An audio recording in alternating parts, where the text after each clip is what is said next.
Welcome to Hamer Reviews. My name is Christopher Hamer and this is a review of the Olympus TG-6.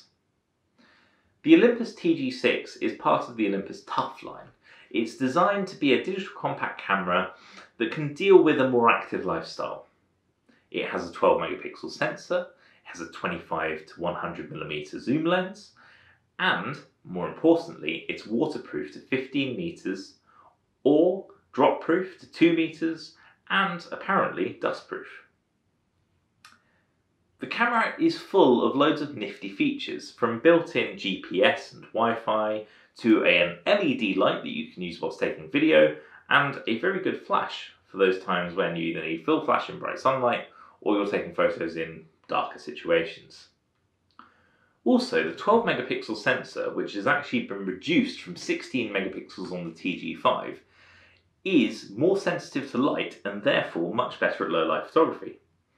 This is great underwater. You'll find that after a couple of meters you lose a lot of sunlight, so having that built-in LED in conjunction with a more sensitive sensor that will go to ISO 12800, this camera can really deal with the more difficult lighting situations that many other cameras can't. I'd say the main competitor to this is probably something like a GoPro or a DJI action camera.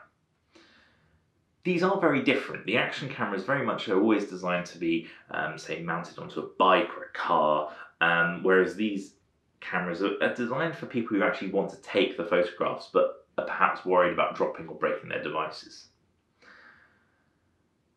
As a result, it's not quite as tough as, say, GoPro is. On a day on the beach, I found that I dropped it into sand a couple of times, and sand had got into all the mode dials and the switches for the zoom, and you can still hear it grinding now, which is a bit of a shame because it means it's perhaps not as protected as some of the other devices are on the market. In addition, it has a really interesting accessory mount on the front.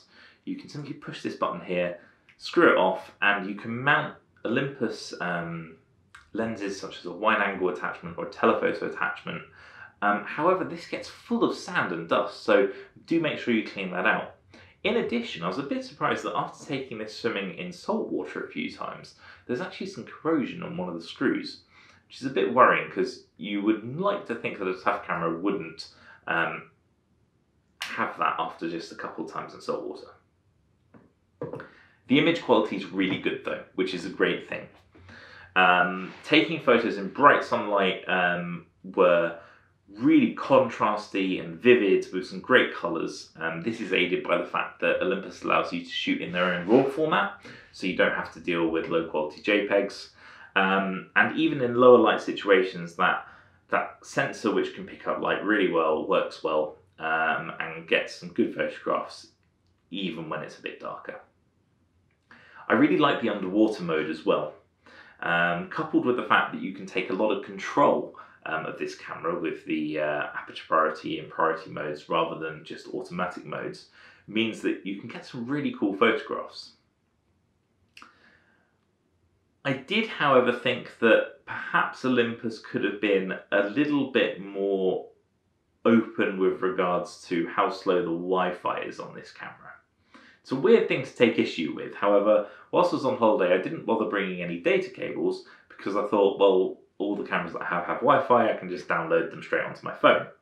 Unfortunately, downloading a short 4K video clip and about 40 photographs took well over an hour and a half, which in this day and age is a little bit lame, to be honest with you.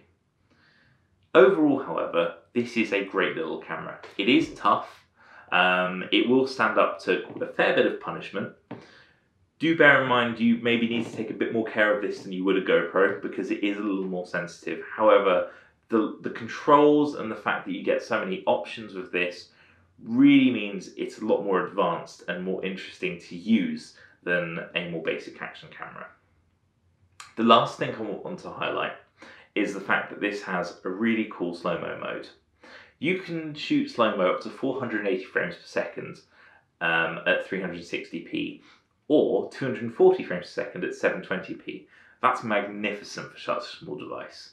It's It's much better than even, say, my mirrorless camera. So well done, Olympus, to building that into this. It'll really appeal to those of you that maybe do want to mount this to a bike and get those really cool slow-mo shots, because the slow-mo really does look fantastic. Overall then, a great camera. I certainly recommend it. It'd be great to hear your thoughts though, so perhaps add some comments below and I'll respond to those in course. And also, if you did like this video, please do hit thumbs up and consider subscribing. Thanks very much for watching, and I'll